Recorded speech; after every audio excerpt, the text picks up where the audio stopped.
Good evening and welcome to the WDSU News Hot Seat. I'm Travers Mackel. Tonight we're talking about one of the biggest topics in the state right now, marijuana, legalizing it statewide. Also, what's happening in the city of New Orleans when it comes to decriminalizing marijuana. We have a big panel, as you can see here, with some very familiar faces. We have City Council President in New Orleans, Helena Moreno, former New Orleans City Council President, current Orleans Parish District Attorney Jason Williams, State Representative Richard Nelson from Mandeville, a Republican, and my colleague at WDSU, who's done some extensive reporting on this, Emily Lane. First off, everybody, thanks for being here. Representative Nelson, we're going to get to the state stuff in just a moment. I know a big vote's possibly coming up this week, but let's talk about what's happening in the city of New Orleans. We did some reporting on this just a few days ago, and a lot of ordinances are going to be brought forth this Thursday by you, President Moreno. If you could talk about that. It doesn't deal with decriminalizing moving forward. It deals with moving backwards. If you can talk about that, because this impacts potentially 10,000 cases, people charged with simple possession and people who've been convicted of simple possession.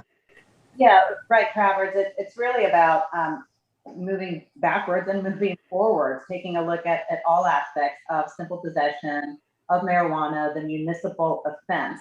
And what we noticed is that there are roughly 2,500 tickets for this offense written every year, which means that an officer has to write the ticket, then it takes them, about an hour to write a police report, log the evidence, etc. And it's just not something that I think our police need to be prioritizing themselves with. I think that we should use our precious manpower hours on making sure that there aren't shootings and carjackings happening in our city. So what I'm moving toward doing now is eliminating the tickets, or really enforcement of this particular charge moving forward. But if I'm going to 100% decriminalize, then I have to take care of what's happened in the past, which means that the council has the authority to pardon, and I want the council to move forward with pardoning anyone who has received this type of conviction or has any pending cases happening in the right now. So that's what we're working on. It's a pretty heavy lift. I don't expect it to happen immediately. There's still more work to do, but those ordinances will be filed this Thursday. Jason, hang tight, because I'm going to ask you what you think of this. Do you support it as the DA or not? But really quickly, Emily, you have the numbers. There's a big racial disparity when it comes to simple marijuana possession charges. If you could point those out really quickly. Sure, Travers. So the ACLU, they did a study in 2020 looking at how marijuana is enforced across the state. And in Louisiana, they found that Black people were 3.4 more likely to be arrested on a marijuana possession charge, which is pretty stark. In New Orleans, more recently, an analysis by a city council consultant, Jeff Asher, showed that marijuana enforcement summonses in particular went to Black people 86% of the time, even though Black people make up 60% of the population here in New Orleans. So there is a big disparity. If you can talk about this, District Attorney Williams, you want to do a lot of new things since you took office about 150 or so days ago. Do you support this action by the council? Is this something that, in your opinion, needs to get done? Absolutely, Travers. This is a force multiplier for our police department and for the DA's office. What it's talking about doing is taking those man hours and woman hours spent on marijuana cases and allowing these officers to focus on the serious offenses. People waiting hours for somebody to come to their home after a car burglary, after serious offenses. That's going to improve response time. This is smart. This is what you see happening in other cities. I support what Richard is trying to do as well, because not only is it morally right, it's fiscally the right thing to do when you don't have a police force that has the number of police officers you need. It's the smart play, and the look backwards. When you listen to what Emily just described, which is 100% the truth, a lot of times elected officials like to throw up a victory flag. That's not what Council President did. I thought we fixed this when we decriminalized it and demanded citations. But as you can see, poor folks, people of color are still getting more citations than anyone else. So this is the smart thing to do for the people of the city. We're going to come back to you two, Council President Moreno and District Attorney Williams, in just one moment. But let's talk about, just because we don't want to leave you out here, State Representative Nelson, you have a big ticket issue coming up. It may go to a vote as soon as Monday to legalize marijuana statewide. Emily, you did a lot of reporting on this. Representative Nelson, we're going to get to you in a second on where things stand and why it's important. But you did some reporting on this recently. When you hear Louisiana legalizing marijuana, nobody thought that we could get here or that the state could or would do this. If you could talk about the pros and cons of this really quickly.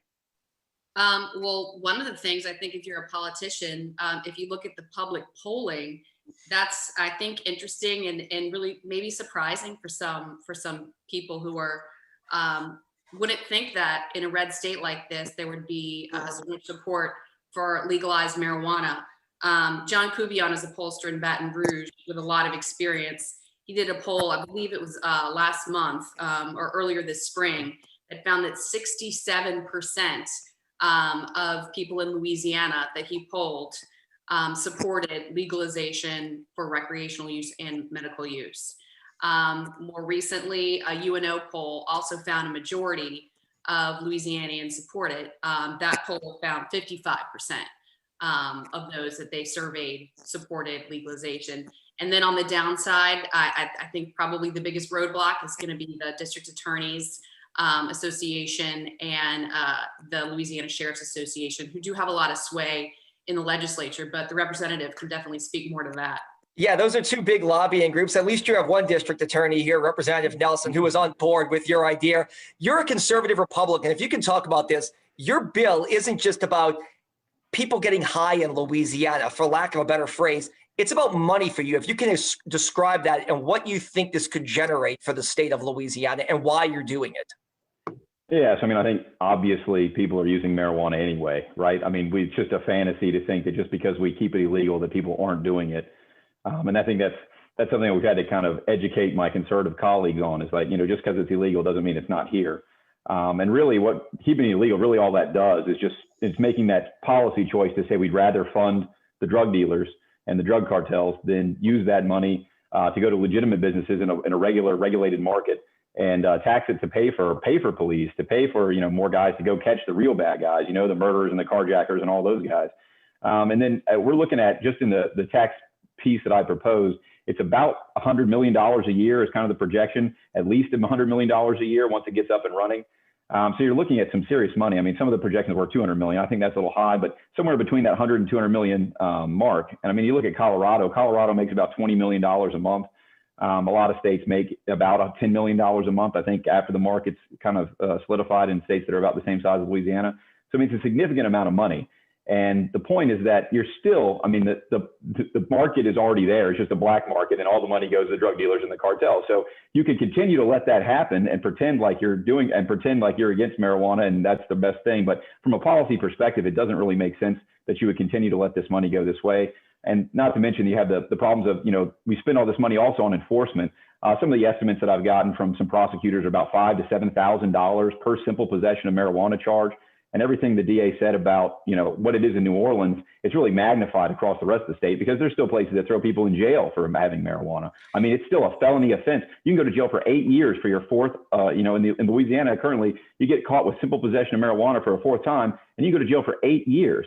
I mean, not that we typically do that, but that law is still in the books. And there's, it's definitely used as an enhanceable penalty. So if you get picked up for marijuana and then you get picked up for something else, now you can be, a repeat offender that gets, more enhanced penalties. So there's a lot of economic reasons that we say we're throwing this money in our justice system. We're not really, Louisiana's obviously not a rich state, so we don't have all this money to just throw people in jail for marijuana and then not catch all the other criminals. So I think when you look at how much we're spending on enforcement, plus how much we can make from legalization, it's kind of a policy no-brainer for a conservative to say this is something we need to support. Really quickly here, I'm going to have you weigh in on this, as well as District Attorney Williams and even you, Ms. Moreno. If you can, sometimes it feels like it's New Orleans versus the rest of the state. It shouldn't be that way, but that's just the reality of things in Baton Rouge.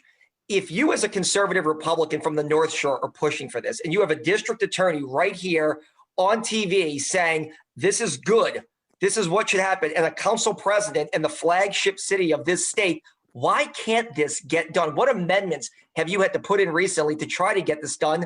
And why can't this get done? Yeah, I mean, I think that, like we kind of touched on the sheriffs. I mean, the sheriffs are really the strongest, I think, lobby against this, the Sheriff's Association. And that's not to say that every sheriff disagrees with it. I mean, they don't. It's not unanimous, but the association as a whole has a lot of sway among legislators. A lot of the legislators say, hey, if my sheriff calls me and says, hey, I'm against this, I want you to vote against it. A lot of legislators use that as carte blanche to just vote against whatever the proposal is. So it's kind of, I think it's unfortunate that it's that way, but I mean, that's kind of the reality. It's been that way in Louisiana for 100 years. So it's not a new thing. So we're kind of fighting that mentality. I think a lot of the sheriffs have been around for a long time. So, they maybe haven't been exposed to the ideas, or I think this was the first year that they actually testified, hey, this is coming and this is inevitable. Every other year they said, from my cold dead hands, this will ever happen in Louisiana. And then this year they came to the table and they said, oh, well, we know this is going to happen. We want to make sure it's doing right, kind of kick the can down the road. But I mean, even that is kind of a tacit acceptance that this is going to happen one day. And my opinion is, why, if it's going to happen one day, then why don't you just let it happen today so we make $100 million a year instead of just kicking the can down the road at a cost of $100 million a year. And Mr. Williams, can you lobby any of your colleagues across this state? Obviously, there are lots of district attorneys. I mean, what can you do to try to get this passed? And also, you, Ms. Moreno, you used to be a member of the state legislature. What do you guys do? What do you two do to try to make this happen on the state level? We've got to keep having robust conversations about the fact that this is about being smart on crime. We've got to focus on going after the lions and bears instead of chasing rabbits and squirrels. And whether you have an R at the end of your name or a D at the end of your name, the fiscal sense of this and the moral sense of this makes sense. Bernard Nobles, 13 years in jail for less than 2 joints, right? Think about the taxpayer dollars that are spent housing him for those 13 years. Think about the roads, bridges, pumps, and turbines we could get fixed with the amount of money that you just heard Richard talking about. So there's a moral imperative of fixing this now, and then there's a fiscal imperative of fixing this now, especially given the fact that in about 3 years' time, it's probably going to be legal across the entire country. And Ms. Moreno, obviously you're doing some cutting edge stuff in New Orleans, but can that even translate statewide? Yeah, so let me just say this. I'm going to go back a few years back when I was really working on the medical marijuana piece and bringing that online, myself and Senator Mills. And back then, it was I stood on the House floor for hours just to allow 2 conditions to be allowable for medical marijuana. And the bill barely passed out of the House. It barely passed the legislature. And I remember back then, Republican legislators telling me that there was no way that legalization for recreational marijuana would ever come, based on the fact that it was so hard just to deal on the medical marijuana front. And I disagreed. And I said, I think it's going to come a lot faster because the people of Louisiana are so behind it for all of the reasons that we've mentioned. It's fiscally responsible. It's best for public safety. The tax piece of it is incredibly important. And that's really what we've seen. It's come a lot quicker than we have thought. And I think Rep. Nelson is absolutely right. If it doesn't happen this year, it's going to happen next year or the year right after that. So here in the city of New Orleans, we want to be prepared. I think some things to look out for, which I know that there are additional bills that are addressing this, is really to take a look as we move toward legalization, the equity piece, and making sure that all people have opportunities to reap the benefits of this new industry. Because if you look nationwide, very few minority populations are involved in the industry. So how do we build that here in the state of Louisiana? The other piece, which I'm of course very interested in, is adding an additional local tax to it as well. Because we here in the city of New Orleans would like to locally reap the benefits of this industry also. So I'm excited because I really am seeing this shift, this turn that's happening. But once again, as we move forward toward legalization, let's remember that we also have to look backwards. And I also encourage the governor to look at what we're looking at here in New Orleans and look at pardoning those individuals on the state charges who have had the simple possession charge so that those records can be wiped clean as well. All right, really quickly, Ms. Moreno, we appreciate your time. District Attorney Williams, really quickly in about 30 to 60 seconds here, because we are going to have to wrap up. We could talk all day about this. if you could talk about this, are police on board with this? Have you met with Sean Ferguson in New Orleans about Councilmember Moreno's action? You know, I take my hat off to what Council President has done on her own, reaching out to all system stakeholders.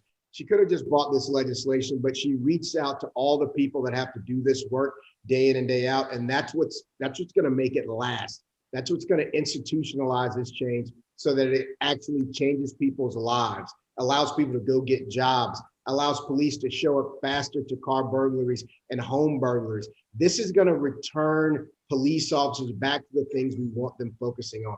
And I think right now, given what's going on our streets with our young people, I think every single police officer would rather spend time going after carjackings and car burglaries rather than writing up a citation, spending time with somebody for one joint.